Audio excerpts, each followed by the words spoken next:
Hey everyone, Chris here, and welcome to another AV lockdown conversation. I'm here with Euan Brown, General Manager of Australian Monitor.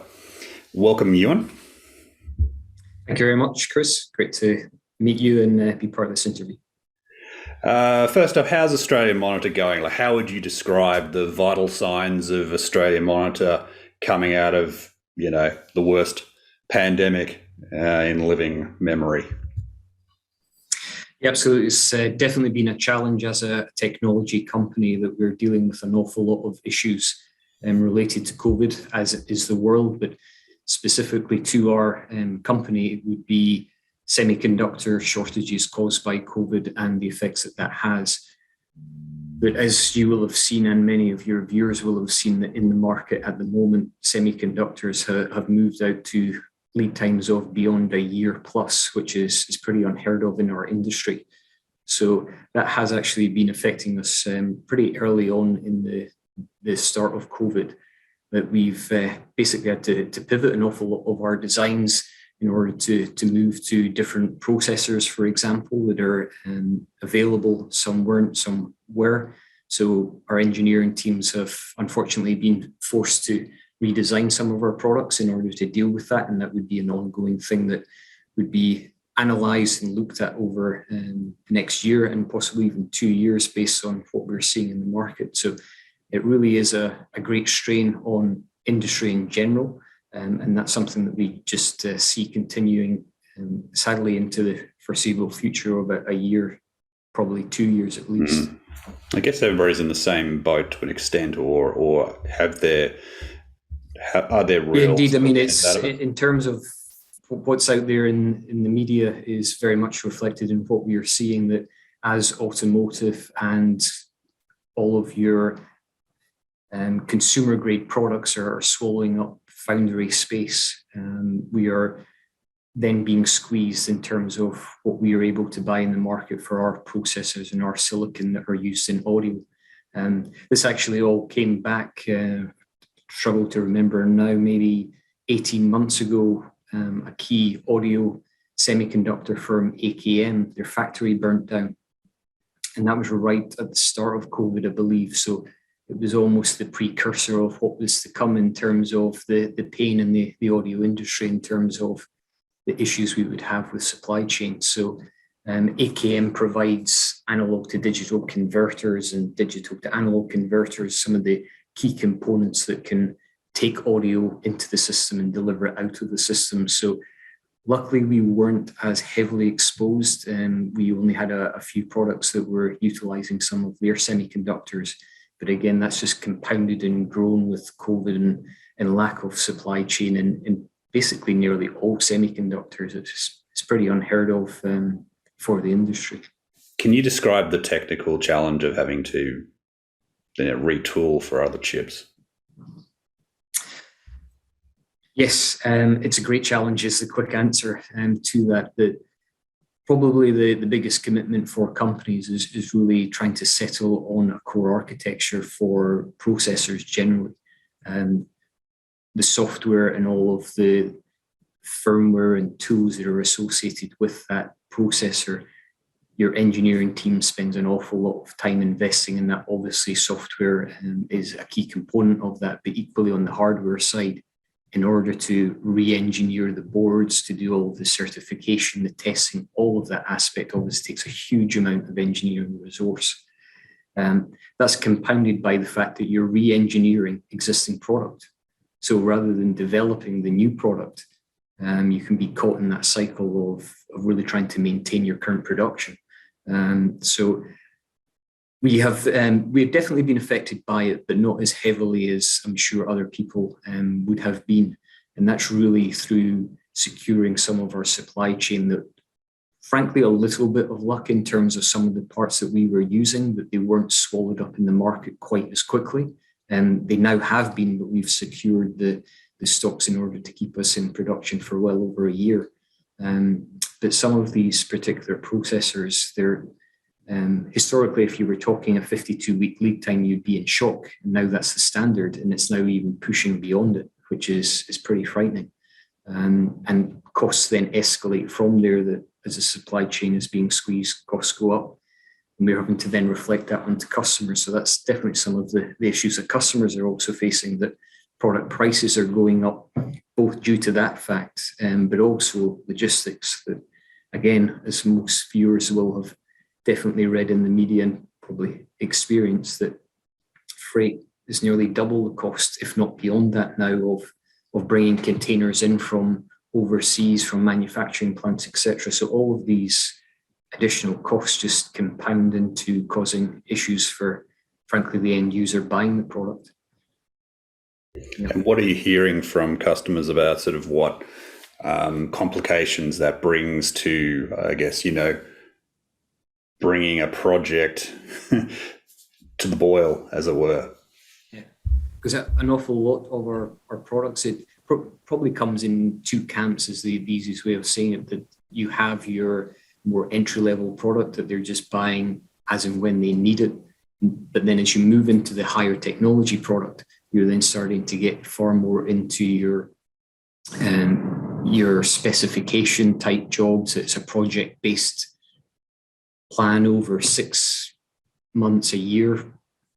They're speccing these in right at the start, and then they're waiting for that delivery. So all of that pre-planning, all of the costing, all of that side, and then becomes a major issue. So obviously, as a manufacturer, we need to remain competitive in the market.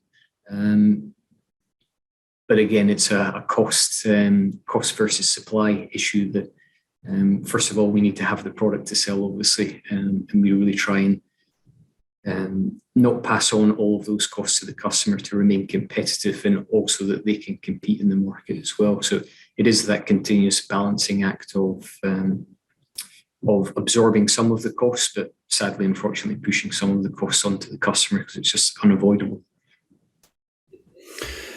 So you've been with Australian Monitor for 7 or 8 years, and you've obviously know the DNA of the company probably better than anybody. But how have you reflect, I guess, on the heritage of Australian Monitor and what you retain from that heritage to try and make it a sort of a modern, contemporary, high-tech global brand? Absolutely. So as you say, I joined Australian Monitor approximately 8 years ago.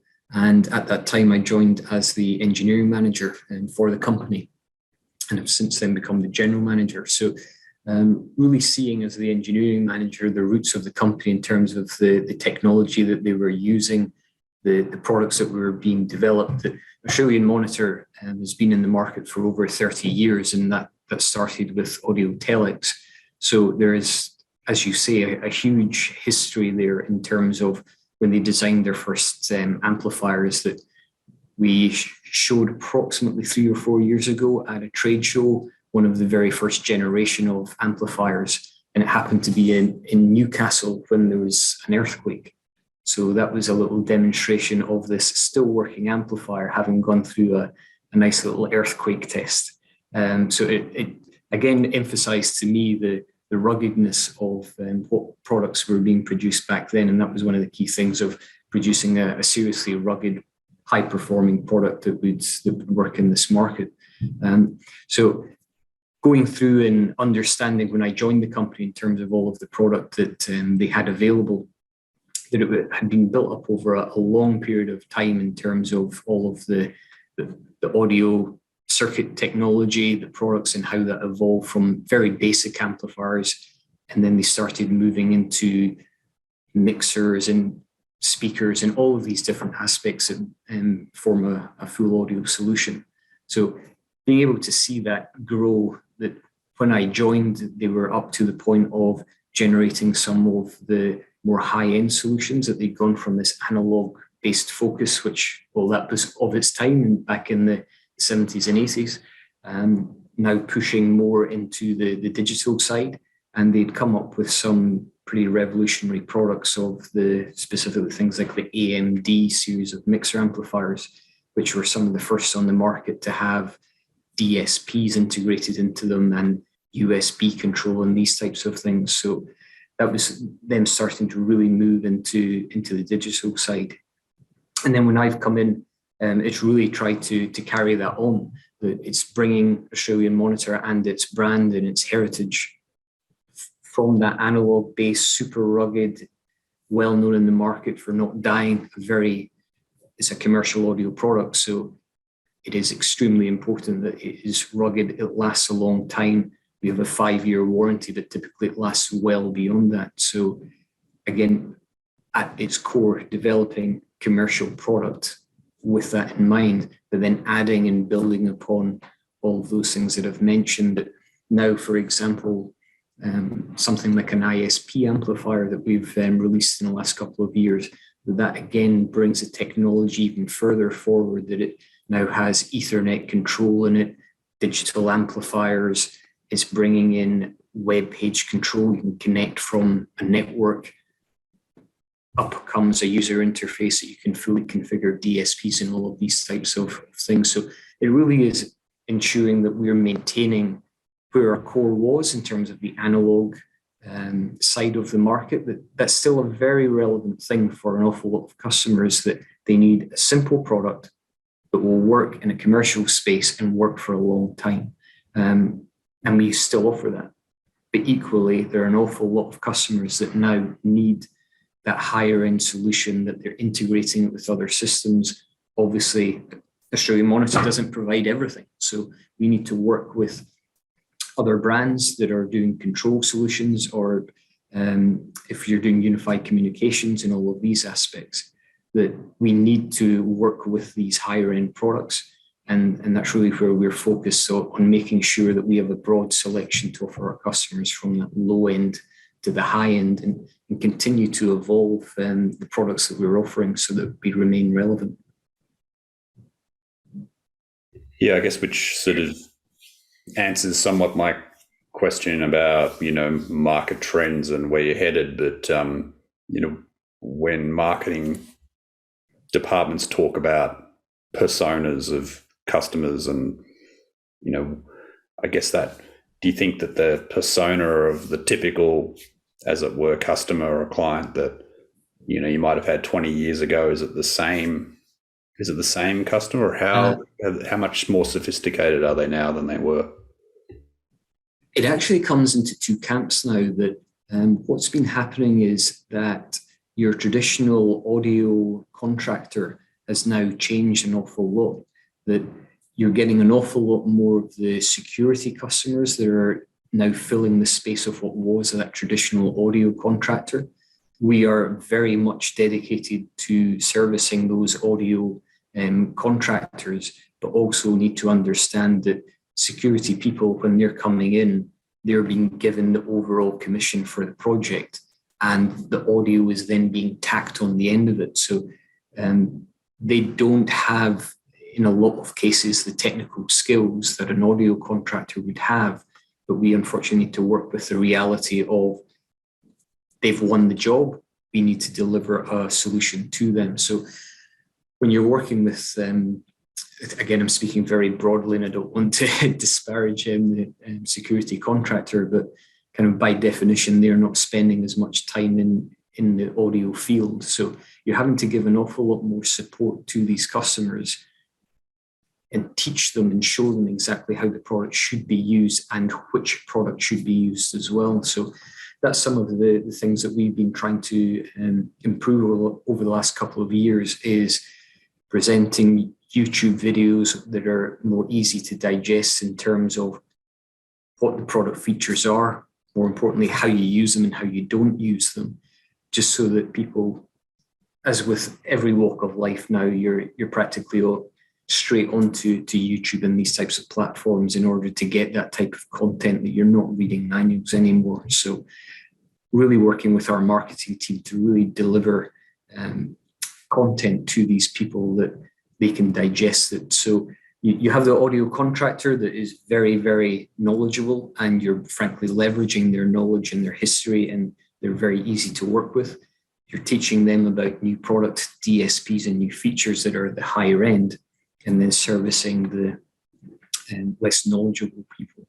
And then just briefly to go back and talk about the higher end people, certainly in terms of audio contractors, that as their pie is being eaten by the security side and various other people, they need to improve their offering. And they're doing that through offering end-to-end solutions, offering more integrated solutions, more intelligent solutions. And then by definition, an intelligent solution is then your control, all of your networking side, etc., all of DSPs and all of these additional features. So that's where we're pulling into the higher end of our portfolio of offering that type of solution that has those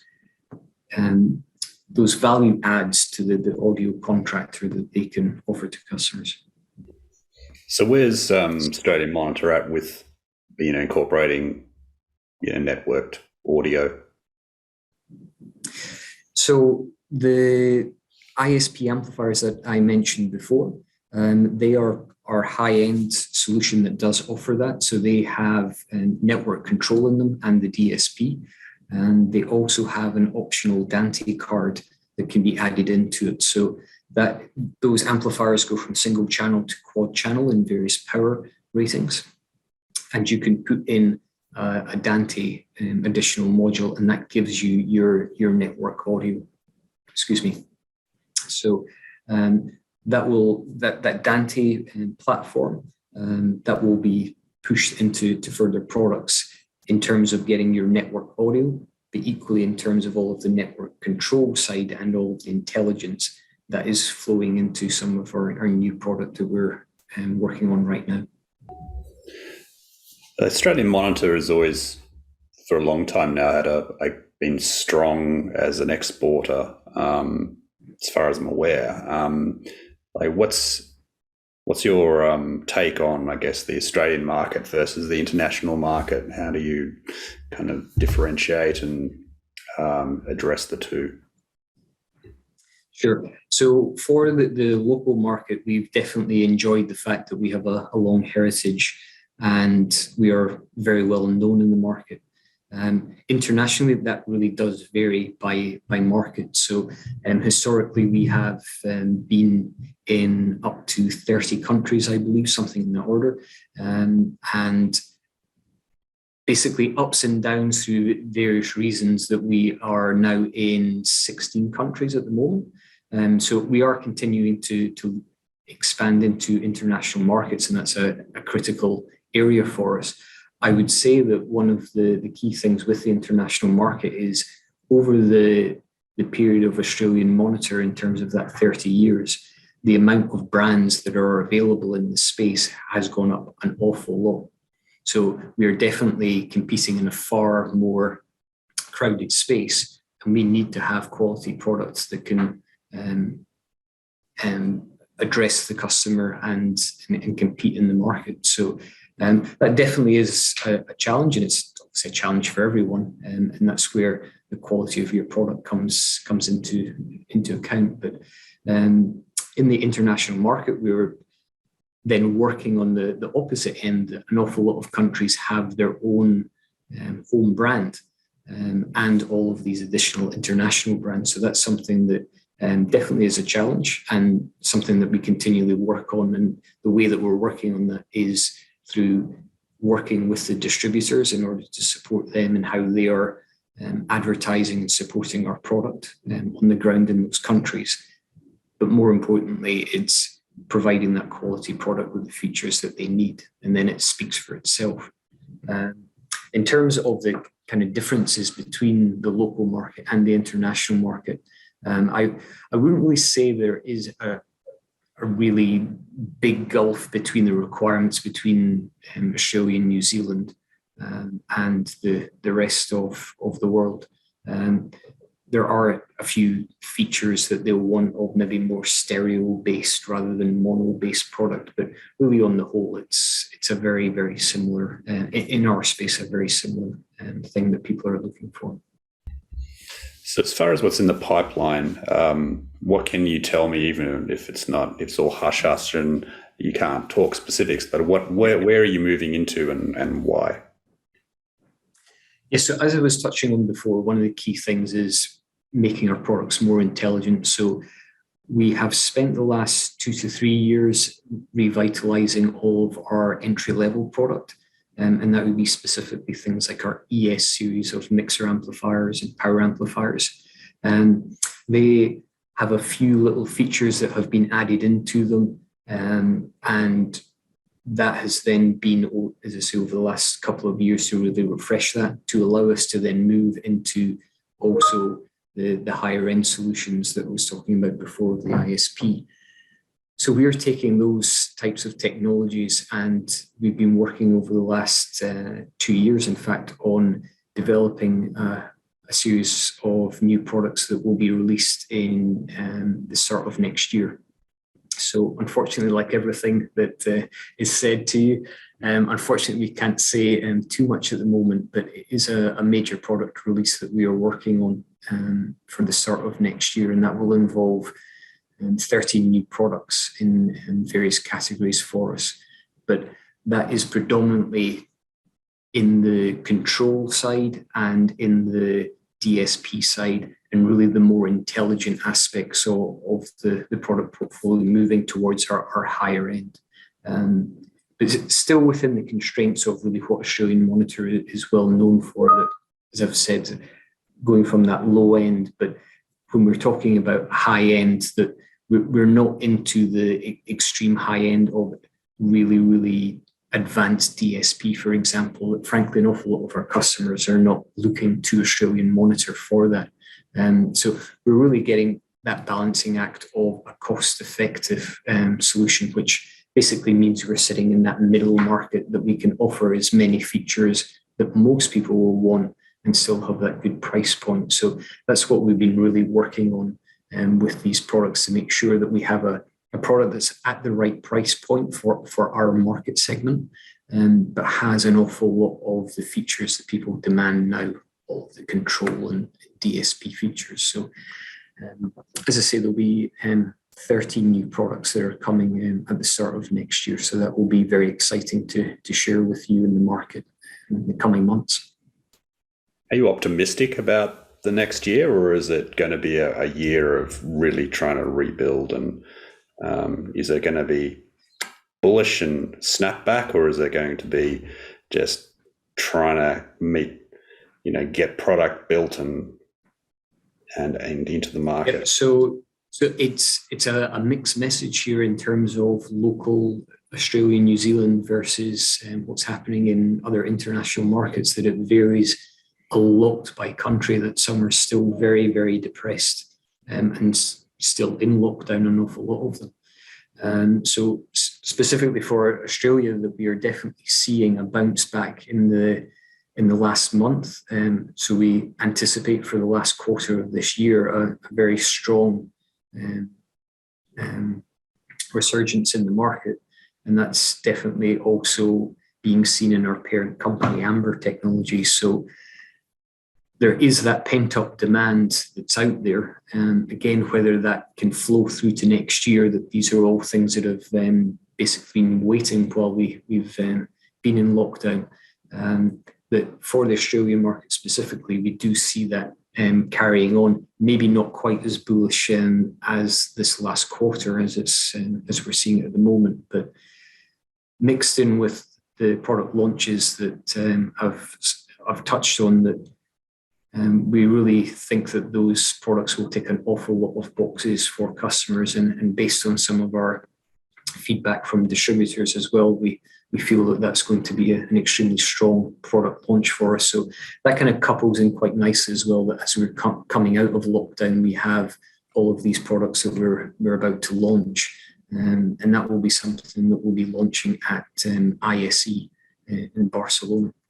So that will then obviously allow us to demonstrate to the international market and to our distributors there. But cool. On the whole, bullish for the Australian market, and internationally it's so different in so many territories. It's good here, not so good here, etc. Yeah. That's good. So have you booked your ticket to Barcelona? Yes, we've taken that risk and booked our tickets. So we're we're hopeful that we can make it there, and we're going to fly through the UK and then to Barcelona. So hopefully there won't be any issues, but an awful lot could go wrong before. Yeah, true. But likewise, so hopefully I'll be able to see you on your stand. Enjoy that'd be excellent. A VB at the end of the day. Indeed, I'll need to ship some of those over with our products. Sounds good, Euan. Thanks for your time, mate. Appreciate it. Thank you very much. It's been great to speak to you, Chris. Thank you.